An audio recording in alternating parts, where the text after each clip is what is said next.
Hey everybody, Broody here from Take a Bath Productions with another video helping you fix various things. In this video, I'm going to show you how to program this CL3 device remote control. I'm going to take some still pictures of the manual and post the codes at the end of the video. And I'm also going to show you how to program the remote and how to work the remote. So without further ado, let's dive right in.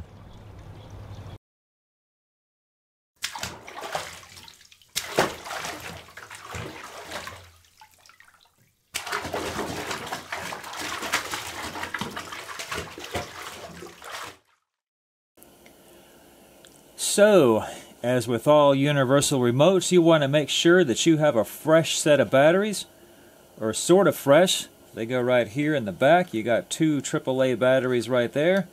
What'll happen is if the batteries are marginal, the remote will appear to be working, but you'll actually run into trouble. I've had several comments on my videos in the past about this, and always make sure you have good batteries. This remote actually has two different ways to program it. The first one is the direct code entry, which is going to be the easiest and most popular, and the auto code search, and I'm going to show you that later on. First, we're going to start with the direct code entry.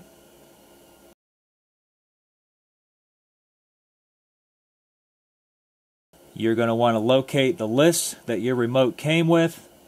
And I'm also going to include some still pictures at the end of the video of the list, and I'll also provide a link in the description to view the code list online, and I'll also provide a link in the description if you want to buy this remote.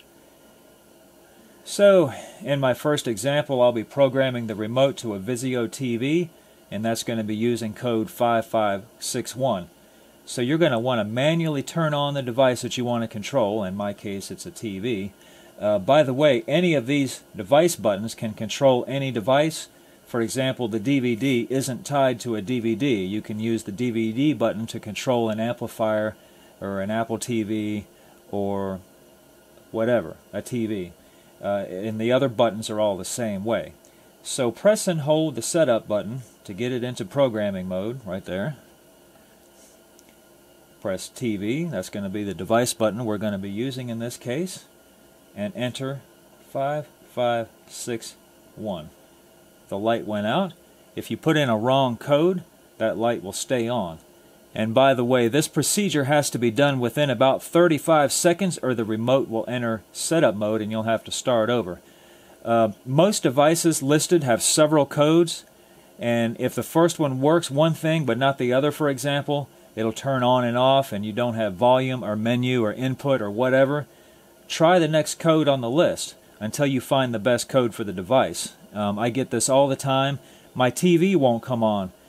Well, try the next code, and if that doesn't work, keep trying the next code. And then if all the codes fail, you're going to want to try the auto code search that I'm going to show you later on. Okay, so we got the code in there, 5561. So point the device at the remote and see if it works. If it's all working properly, great, the first code worked.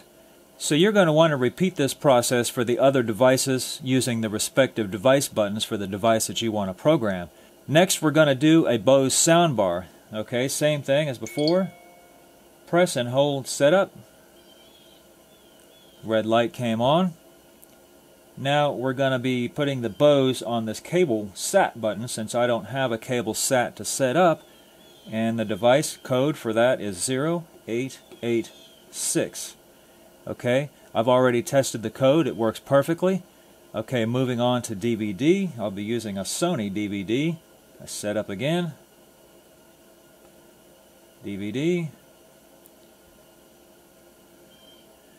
2865. That's for the DVD. And yes, this remote will work for Blu-ray players too. There's actually a separate code list for those. And I've already tried the Sony remote and it's working fine. Alright, moving on to the auto code search function.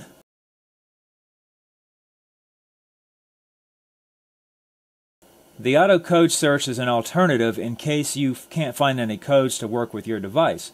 This is going to take a lot longer than the other method since it cycles through all the codes in memory. So if your code is stored at the end of the list, yeah, it's going to take a while because there's a lot of codes in the memory. To get started, press and hold setup till the red light comes on, and then press the device. We're going to hypothetically be setting up a TV, and then press power. And what that does is it keeps sending out codes every 2 seconds, And if you're using this to program a DVD, you're going to want to press play instead of power, and it's going to do the same thing. But what's going to happen is it's going to try to play the disc, so you're going to have a disc or a tape in the DVD ready to go. But you have to keep the remote pointed at the device the whole time. That way the device can see the codes coming from the remote. And what's going to happen is, I'm just letting it cycle through every 2 seconds, you can see here. But when you're doing this, keep your finger on the number 1 button, and when it reacts, when it turns off, press the 1 button. That locks that code into storage. If you happen to pass your code and your TV turns off, and the device spit out a couple more codes after your TV turned off, you can push the setup button right here, and that will reverse the direction of the codes. It'll circle back around to your code, and when your TV turns off, simply push the 1 button again. Now, as I mentioned before, some of these codes only partially work. So if the first code that your device responds to doesn't work entirely, just like I explained before, you'll have to start the process all the way from the beginning. Of course, if your code is at the end of the list, then, well, sorry about that, but you have to let it circle through to the first code. When it turns off, let it keep going to the second code, and then push the 1 on the second code and see if that code works any better. And of course, if the second code doesn't work, you'll have to try the third code, and so on. And yet this can be very time consuming, since you have to cycle through all the codes, possibly 4, 5, 6 times until you find the right code for your TV. That's a rare case. Most of the time the first code is going to work, but every once in a while you have to keep going.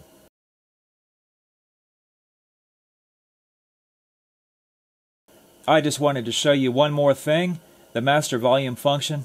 This feature allows you to select a single device, a TV or audio receiver, that the volume is always controlling. So for example, if you run the volume up and down and you don't want it to control the TV volume, instead you always want the audio component to control the volume, your soundbar, amplifier, or whatever, that's what this procedure does. So press and hold the setup again. Red light's coming on. There it goes. Press and hold the device button. Remember earlier we set the Bose to the cable sat button. And press and release mute. And then volume up. Alright. That blinked twice. Now if you want to undo this, just do the same thing in reverse. Push setup. Cable. Mute. Volume down. And that restored it back to controlling the TV. Okay, that's about it, guys. Any questions, comment below. And if you like this video, click on the thumbs up and subscribe to my channel. I come out with videos like this and others as often as I can. Thanks for watching.